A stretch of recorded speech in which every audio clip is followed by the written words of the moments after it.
എല്ലാവർക്കും English comfortable ആണോ അല്ലെ മലയാളമാണ് കംഫർട്ടബിൾ?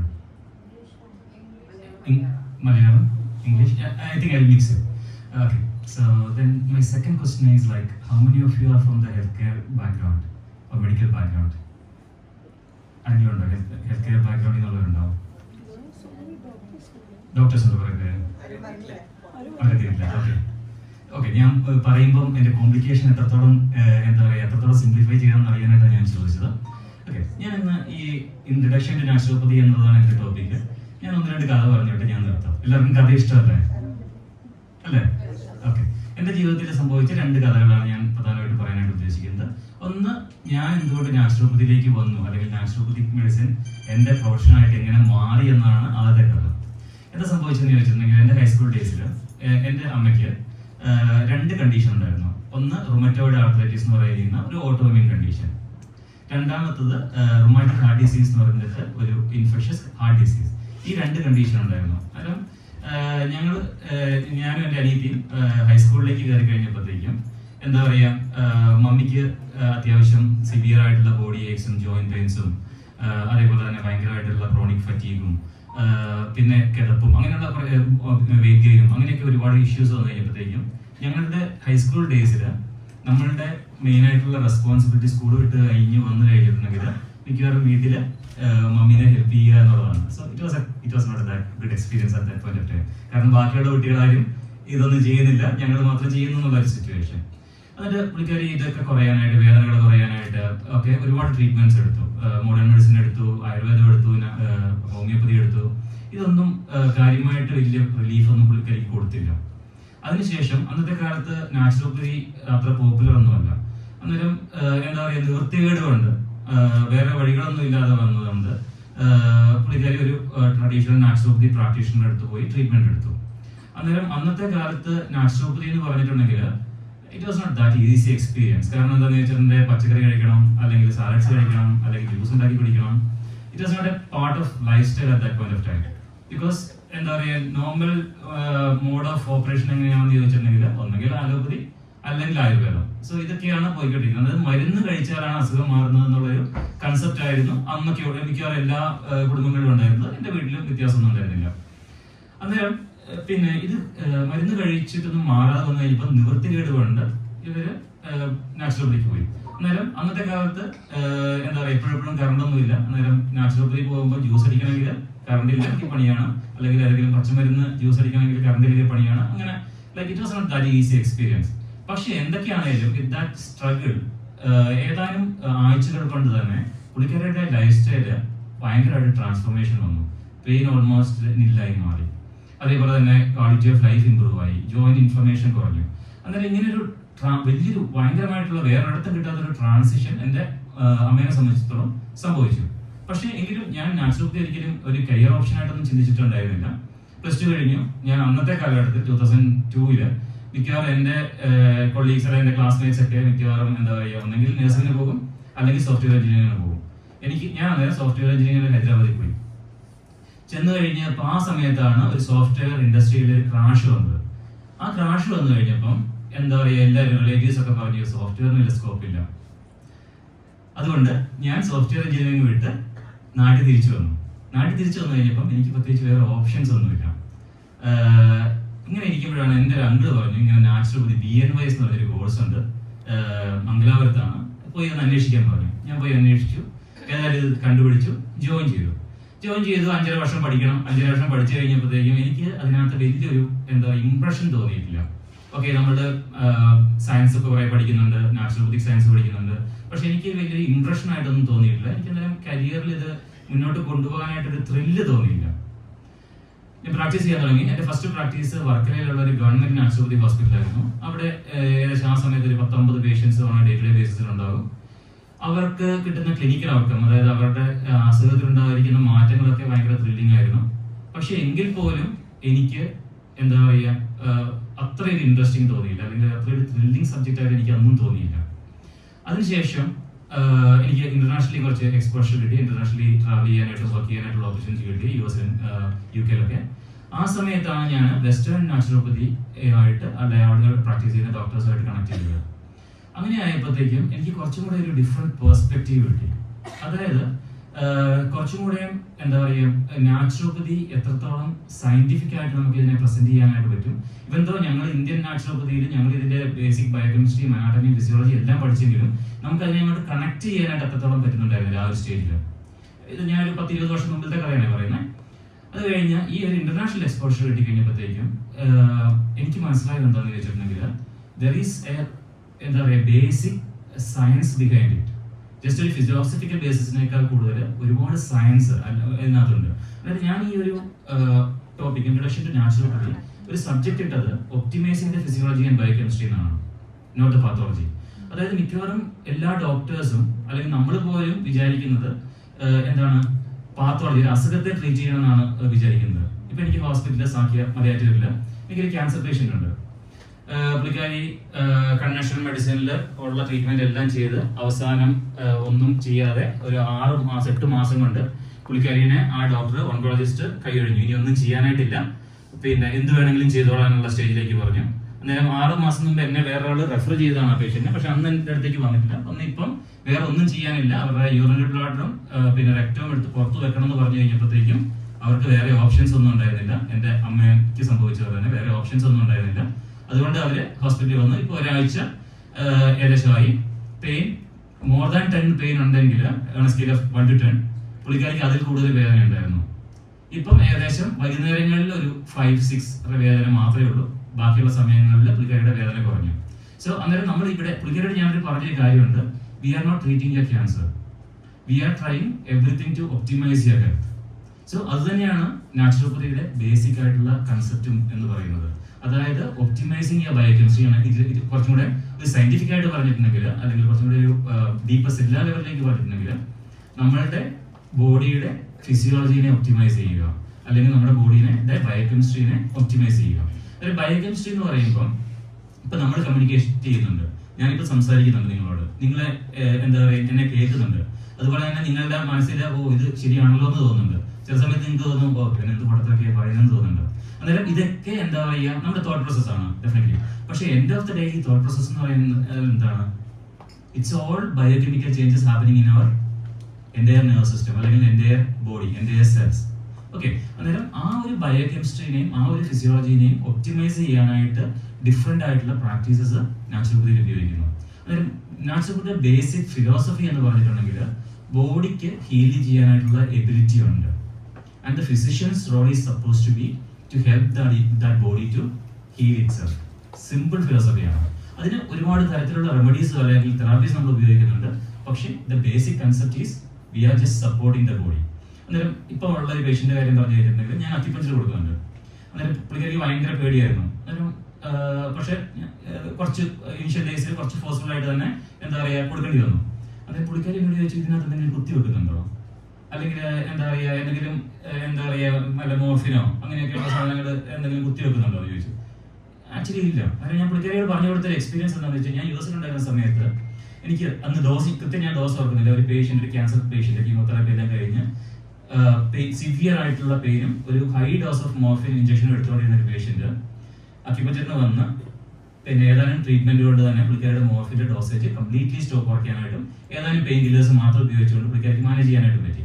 പക്ഷെ ആ അക്യുപഞ്ചറിൽ ഒരിക്കലും നമ്മൾ ഒരു കെമിക്കലും ഇഞ്ചക്ട് ചെയ്യുന്നില്ല.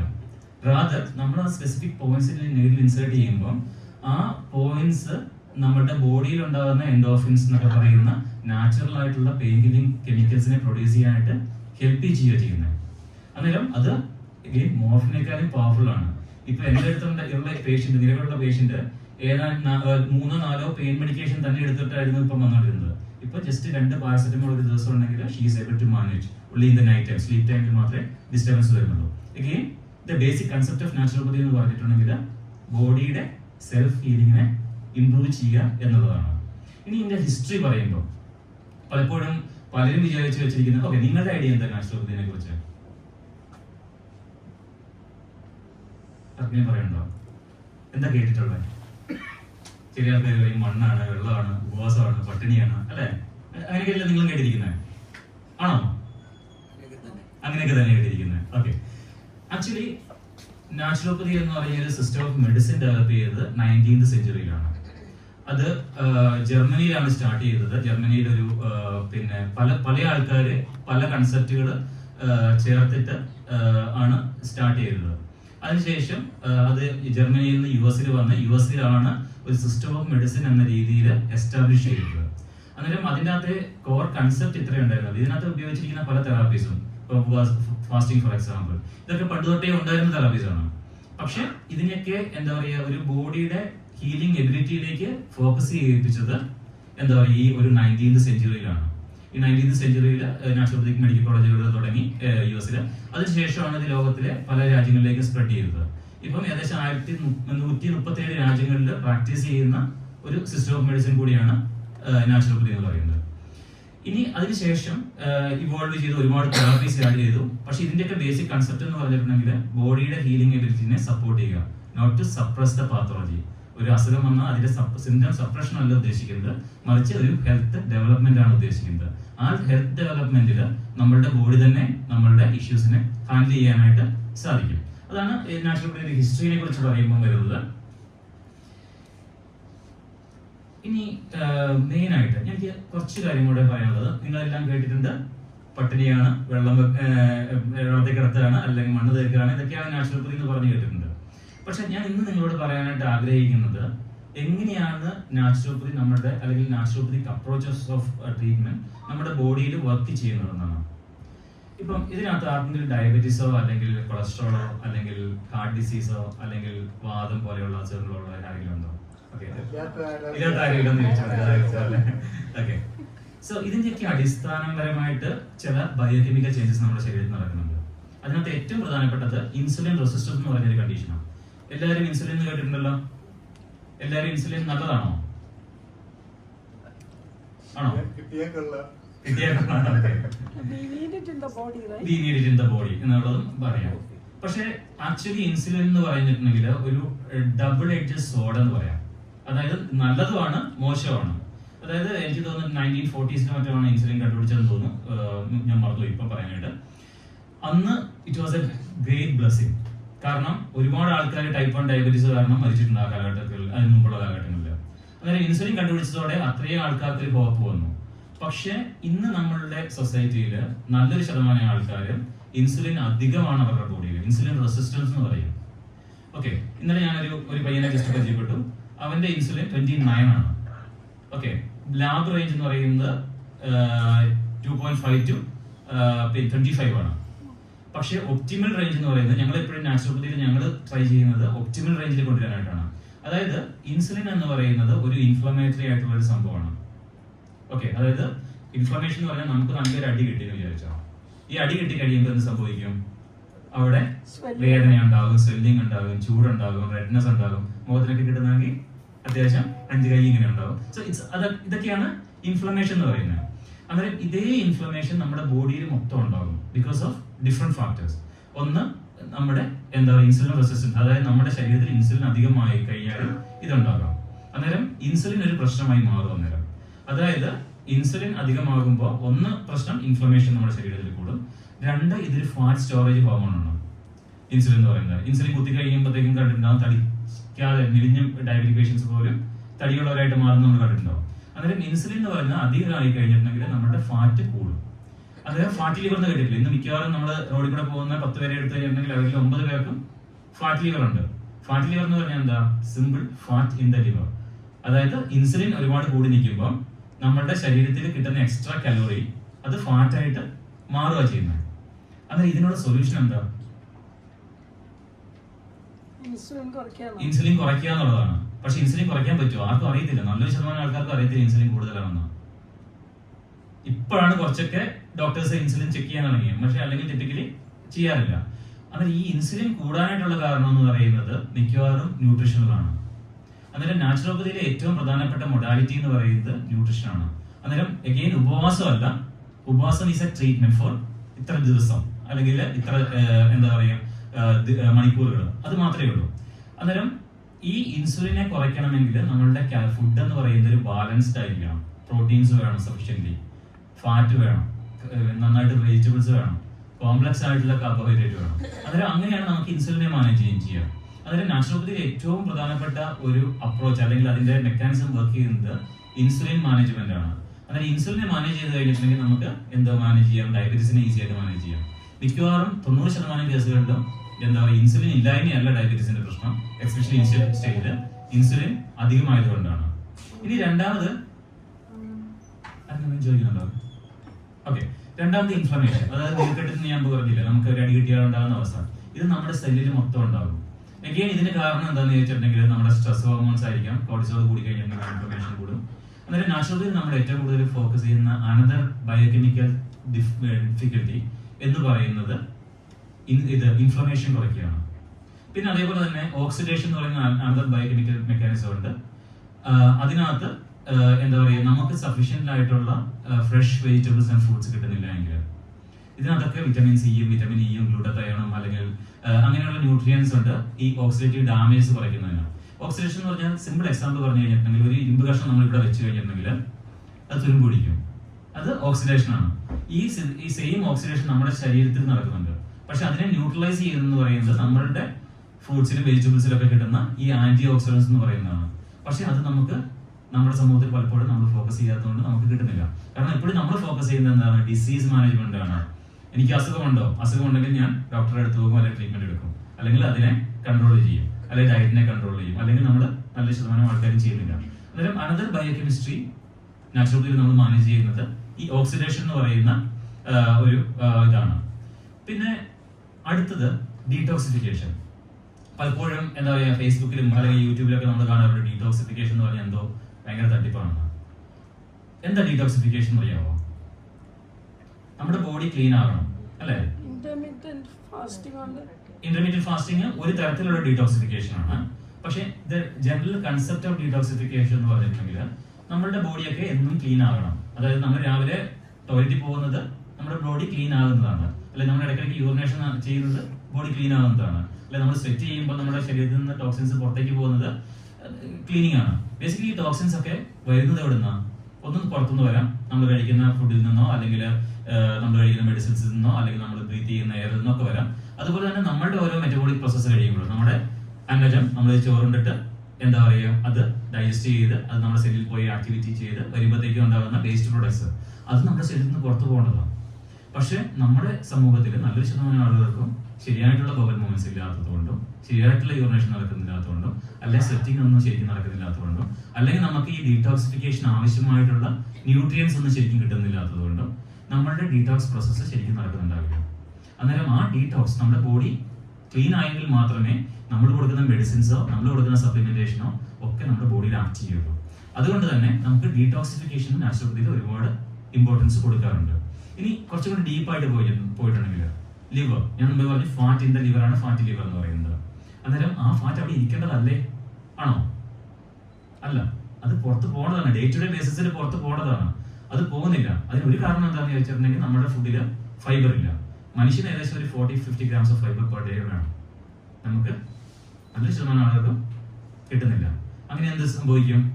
ഈ പുറത്ത് പോകേണ്ട ഫൈബറുമായിട്ട് ചേർത്ത് പുറത്ത് പോകേണ്ട സാധനം ആ ലിവറിൽ തന്നെ കെട്ടിക്കിടക്കും. ഇവഞ്ച്വലി ഫാറ്റി ലിവർ ആകും, അതിനുശേഷം ഗ്രേഡ് 1 ഗ്രേഡ് 2 സിറോസിസ് അങ്ങനെ പോകും. അവിടെയും ഡീടോക്സിഫിക്കേഷൻ നടക്കേണ്ടതാണ്. പിന്നെ ലിവറിൽ ഡീടോക്സ് പ്രോസസ് എന്ന് പറയാം, ഫേസ് 1 ഫേസ് 2 എന്നൊക്കെ പറഞ്ഞ് ഡീടോക്സ് പ്രോസസ്സുകളുണ്ട്. ഈ പ്രോസസ്സുകൾ നടക്കണമെങ്കിൽ നമുക്ക് കിട്ടുന്ന ഒരുപാട് ന്യൂട്രിയൻസ് ആവശ്യമാണ്. എക്സ്പെഷ്യലി ഒന്ന് ഫൈബർ, അതുപോലെ തന്നെ ഡി വിറ്റമിൻസ് അല്ലെങ്കിൽ ചില ആന്റി ഓക്സിഡൻസ് അല്ലെങ്കിൽ പിന്നെ ചില വൈറ്റമിൻസ് ലൈക്ക് വിറ്റമിൻ സി അങ്ങനെയുള്ള കാര്യങ്ങൾ. ഇതൊക്കെ കിട്ടിയാൽ മാത്രമേ ഈ ഫേസ് 1 ഫേസ് 2 എന്ന് പറയുന്ന ഡീടോക്സിഫിക്കേഷൻ നമ്മുടെ ലിവറിൽ നടക്കുന്നുള്ളൂ. ഈ ഡീടോക്സിഫിക്കേഷൻ നമുക്ക് നടന്നിട്ടില്ലെങ്കിൽ എന്ത് സംഭവിക്കും? നമുക്ക് ലൈഫ് സ്റ്റൈൽ ഡിസോർഡേഴ്സ് എന്ന് പറയുന്ന ഡയബറ്റീസും കാർഡിയോവാസ്കുലർ ഇഷ്യൂസും ഹൈപ്പർ ടെൻഷനും ഇങ്ങനെയൊക്കെയുള്ള അസുഖങ്ങൾ നമുക്ക് ഡെവലപ്പ് ചെയ്യാൻ തുടങ്ങും. ഇതൊക്കെ നമ്മുടെ ജീനിലാണെന്നാണ് നമ്മളൊക്കെ നല്ലൊരു ശതമാനം ആൾക്കാരും പഠിച്ചു വെച്ചിരിക്കുന്നത്. പക്ഷെ ഇതൊന്നും നമ്മുടെ ജീനിലല്ല, നമ്മുടെ ബോഡിക്ക് കിട്ടേണ്ട ന്യൂട്രിയൻസ് കിട്ടുന്നില്ല. ഇപ്പൊ നമ്മൾ തമ്മിൽ നടക്കുന്ന കമ്മ്യൂണിക്കേഷൻ എന്ന് പറയുന്നത് പ്യൂർലി ബയോകെമിക്കൽ കമ്മ്യൂണിക്കേഷൻ ആണ്. അങ്ങനെ സബ്റ്റില്ല, നമുക്ക് കാണാൻ പറ്റുന്നില്ല എങ്കിലും ഇതൊരു ബയോകെമിക്കൽ കമ്മ്യൂണിക്കേഷൻ ആണ്. ഈ ബയോകെമിക്കൽ കമ്മ്യൂണിക്കേഷൻ നടക്കുന്ന നമ്മുടെ ബോഡിക്കുള്ള എല്ലാ സെൽസും അങ്ങോട്ടും ഇങ്ങോട്ടും നടക്കുന്നുണ്ട്. ആ കമ്മ്യൂണിക്കേഷൻ നടക്കണമെങ്കിൽ എന്താ വേണം? അതിനുള്ള റോ മെറ്റീരിയൽ വേണം. ആ റോ മെറ്റീരിയൽ നമുക്ക് എവിടെ നിന്ന് കിട്ടുന്നത്? നമ്മുടെ രാവിലെ വൈകുന്നേരം ഉച്ചയ്ക്കൊക്കെ കഴിക്കുന്ന ഫുഡിൽ നിന്നാണ് റോ മെറ്റീരിയൽ കിട്ടുന്നത്, വേറെ ഒരിടത്തും കിട്ടില്ല. ഓക്കെ, അത് കിട്ടാതെ വരുമ്പോൾ നമ്മൾ എന്ത് ചെയ്യും? മെഡിസിൻ എടുക്കും. പക്ഷെ മെഡിസിൻ നമുക്ക് ഏതെങ്കിലും മെഡിസിൻ നമ്മുടെ രോഗം ഇൻഫെക്ഷ്യസ് ഡിസീസിന്റെ കാര്യത്തിൽ വ്യത്യാസമുണ്ട്. പക്ഷെ ലൈഫ് സ്റ്റൈൽ ഡിസീസ്, ഡയബറ്റീസ് പോലെയുള്ള മെഡിസിൻ കണ്ടീഷനിൽ എപ്പോഴെങ്കിലും നമുക്ക് മെഡിസിൻ സ്റ്റോപ്പ് ചെയ്യാൻ പറ്റുന്നുണ്ടോ? It's a lifelong thing because we are not treating the root cause. അന്നേരം നാച്ചുറോപ്പതിയിൽ നമ്മൾ ഫോക്കസ് ചെയ്യുന്നത് എന്താ വെച്ചാൽ, സാങ്കേതിക ഞങ്ങൾ ഫോക്കസ് ചെയ്യുന്നത് എങ്ങനെയാണെന്ന് വെച്ചാൽ, എന്താണ് ഒരു കണ്ടീഷന്റെ റൂട്ട് കോസ്. അത് നമ്മൾ സിംറ്റം സ്കോർ എടുക്കും, അല്ലെങ്കിൽ ഏതൊക്കെ സിംറ്റംസ് നോക്കും, ഏതൊക്കെ സിസ്റ്റംസ് അഫക്ട് ചെയ്തിരിക്കുന്നത് നോക്കും. അതുപോലെ തന്നെ ഒരുപാട് ബ്ലഡ് ടെസ്റ്റുകൾ ചെയ്യും.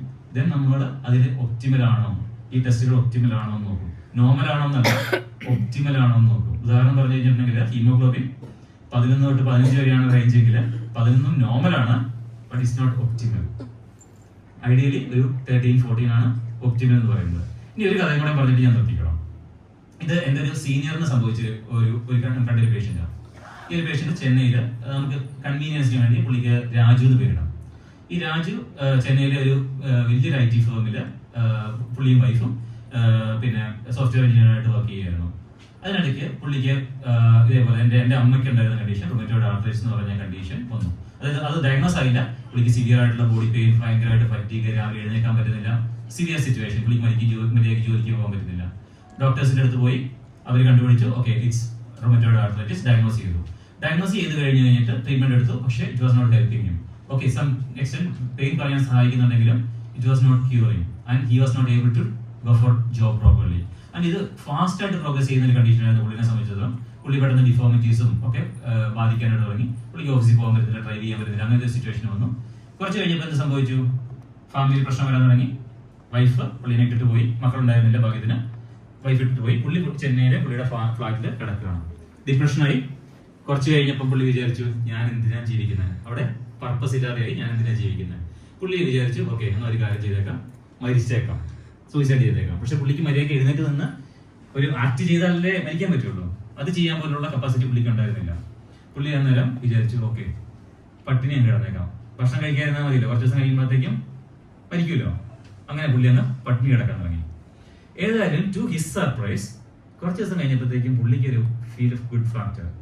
ബോഡിയൊക്കെ ഒന്ന് ഈസി ആവുന്നുണ്ട്, വേദനയൊക്കെ കുറയുന്നുണ്ട്, മൈൻഡൊക്കെ കുറച്ച് ക്ലാരിറ്റി ഉണ്ട്. പിന്നെ സോഫ്റ്റ്വെയർ ആണ്, ഇതൊരു 15 വർഷം മുമ്പ് നടന്ന കടത്തയാണ്. പുള്ളി അന്നേരത്തേക്കും ഗൂഗിൾ ആൻറ്റിയോട് ചോദിച്ചു എന്താണ് സംഭവിക്കുന്നത്. അങ്ങനെ പുള്ളി കുറെ സെർച്ച് ചെയ്ത് കഴിഞ്ഞപ്പോഴാണ് പുള്ളി ഓക്കെ ഞാൻ അറിയാതെ ചെയ്തത് ഫാസ്റ്റിംഗ് എന്ന് പറയുന്ന ഒരു ട്രീറ്റ്മെന്റ് ആണ്. അതായത് ഞങ്ങൾ നാച്ചുറോപ്പതി ഡോക്ടേഴ്സ് ഏറ്റവും കൂടുതൽ ഉപയോഗിക്കുന്ന ഒരു ട്രീറ്റ്മെന്റ് മൊഡാലിറ്റിയാണ് ഉപവാസ അല്ലെ ഫാസ്റ്റിംഗ് തെറാപ്പി എന്ന് പറയുന്നത്. 2016 നോബൽ പ്രൈസ് കിട്ടിയത് ഓട്ടോഫേജി എന്ന് പറയുന്ന ഒരു കൺസെപ്റ്റ് കണ്ടുപിടിച്ച ശാസ്ത്രജ്ഞനാണ്. ഈ ഓട്ടോഫേജി എന്ന് പറഞ്ഞിട്ടുണ്ടെങ്കിൽ നമ്മുടെ ബോഡിക്ക് തന്നെ റീസൈക്കിൾ ചെയ്യാനായിട്ടുള്ള എബിലിറ്റി ഉണ്ടെന്നാണ് ഈ ഓട്ടോഫേജി കൊണ്ട് ഉദ്ദേശിക്കുന്നത്. അന്നേരം again another evidence or another basic science behind the naturopathic medicine, autophagy. അതായത് നമ്മുടെ ബോഡിക്ക് ഇന്റലിജൻസ് ഉണ്ട്, അതിനെ റിപ്പയർ ചെയ്യാനായിട്ടും അതിനെ ക്ലീൻ ചെയ്യാനായിട്ടും അതിനെ റീസൈക്കിൾ ചെയ്യാനായിട്ടും. അന്നേരം അത് 2016 കിട്ടിയ നോബൽ പ്രൈസ്. ഇനി ഈ വർഷം മെഡിസിനും ഫിസിയോളജിക്കും നോബൽ പ്രൈസ് കിട്ടിയത് നമ്മളുടെ ബോഡിയുടെ ഇമ്മ്യൂൺ സിസ്റ്റത്തിനെ കൺട്രോൾ ചെയ്യാനായിട്ട് ഉള്ള എബിലിറ്റി ഉണ്ട് എന്നാണ്. എസ്പെഷ്യലി ഇത് ഓട്ടോഇമ്യൂൺ കണ്ടീഷൻസിലൊക്കെയാണ് അപ്ലിക്കബിൾ ആകുന്നത്. അന്നേരം ഈ എബിലിറ്റി എന്ന് പറയുന്നത് പണ്ട് തൊട്ടേ ഉണ്ട്, മനുഷ്യനുണ്ടായ കാലം തൊട്ടേ ഉണ്ട്. പക്ഷെ നമ്മൾ ഇപ്പോഴാണ് കൃത്യമായിട്ട് ഐഡന്റിഫൈ ചെയ്തത് ഓൺ എ മോളിക്കുലർ ലെവൽ. പക്ഷെ നാച്ചുറോപ്പതിക് മെഡിസിന്റെ ഒരു കൺസെപ്റ്റ് പ്രകാരം ആ ഹീലിംഗ് ഓൾറെഡി ഉണ്ട്. അതായത് രാജുവിന്റെ കാര്യത്തിൽ രാജു ഗൂഗിളിൽ കണ്ടുപിടിച്ചു, ഞാൻ അറിയാതെ ചെയ്തത് ഫാസ്റ്റിംഗ് എന്ന് പറഞ്ഞൊരു സംഭവമാണ്. അന്നേരം പുള്ളിക്കാരൻ ഇങ്ങനെ സെർച്ച് ചെയ്ത് കഴിഞ്ഞപ്പോഴത്തേക്കും ഫാസ്റ്റിംഗ് ചെയ്യുന്ന ഒരു ഡോക്ടറുണ്ട്, ഒരു ഡോക്ടർ മരിത്തരാജ് എന്ന് പറഞ്ഞിട്ട് ചെന്നൈ അപ്പോളോയിലാണ് പുള്ളി നാച്ചുറോപ്പതി പ്രാക്ടീസ് ചെയ്തുകൊണ്ടിരുന്നത്. പുള്ളിനെ കാണാനായിട്ട് അവിടെ പോയി പുള്ളിയുടെ ട്രീറ്റ്മെന്റ് എടുത്തു. ഏതായാലും പുള്ളിയുടെ കണ്ടീഷൻ ഫുള്ള് റിവേഴ്സ് ചെയ്തു. ഓക്കെ, ഇവിടെ എന്താ സംഭവിച്ചത്? പുള്ളി മെഡിസിൻ എടുത്തിട്ടാണോ അസുഖം മാറിയത്? ബോഡിക്ക് ഹീൽ ചെയ്യാനായിട്ട് ഒരു ഓപ്പർച്യൂണിറ്റി കൊടുത്തു. അന്നേരം നാച്ചുറോപ്പതിയിൽ നമ്മൾ ചെയ്യുന്നത് അത് മാത്രമേ ഉള്ളൂ, ബോഡിക്ക് ഹീൽ ചെയ്യാനായിട്ടുള്ള ഓപ്പർച്യൂണിറ്റി കൊടുക്കുക. അത് ചിലപ്പം ഹോസ്പിറ്റൽ ബേസ്ഡ് ആയിരിക്കാം, അല്ലെങ്കിൽ സാർ പറഞ്ഞ പോലെ ഇന്റർമീഡിയറ്റ് ഫാസ്റ്റിംഗ് എന്ന് പറഞ്ഞാൽ ഇന്റർമീഡിയറ്റ് ഫാസ്റ്റിംഗ് ആയിരിക്കാം, അല്ലെ പ്രോപ്പർ ആയിട്ടുള്ള ന്യൂട്രീഷൻ ആയിരിക്കാം. ഇനി ഞങ്ങൾ ട്രീറ്റ്മെന്റ് വരുമ്പോൾ ആസ് എ ഡോക്ടേഴ്സ് നമ്മൾ കുറച്ചും കൂടെ ഡീപ്പർ ആയിട്ട് അല്ലെ സെല്ലാ ലെവലിലേക്ക് ഞങ്ങൾ പോകും. എന്നിട്ട് ഓക്കെ ഇന്ന ഫംഗ്ഷൻ ശരിക്കും ഒപ്റ്റിമലായിട്ട് നടക്കുന്നില്ല, ഓക്കെ അതിനെ എൻഹാൻസ് ചെയ്യാനായിട്ട് എന്ത് സ്പെസിഫിക് ആയിട്ടുള്ള ന്യൂട്രിയൻസ് കൊടുക്കാം, അല്ലെങ്കിൽ ഏതെങ്കിലും ഒരു പർട്ടിക്കുലർ ഹെർബ് കൊടുക്കാൻ പറ്റുമോ? അങ്ങനെയാകുമ്പോൾ ആ പാത്തോളജി അല്ലെങ്കിൽ ആ ഒരു പാത്വേ കറക്റ്റ് ആകുമോ? അന്നേരം ഇതിന്റെ ബേസിക് കൺസെപ്റ്റ്, അതായത് എനിക്കിപ്പം ലാസ്റ്റ് എനിക്ക് പറയാൻ ഇത്രയേ ഉള്ളൂ. നാച്ചുറോപ്പതി എന്ന് പറയുന്നത് മണ്ണോ വെള്ളമോ ഒന്നുമല്ല. It's your body, it's your body's ability to heal and repair if we provide the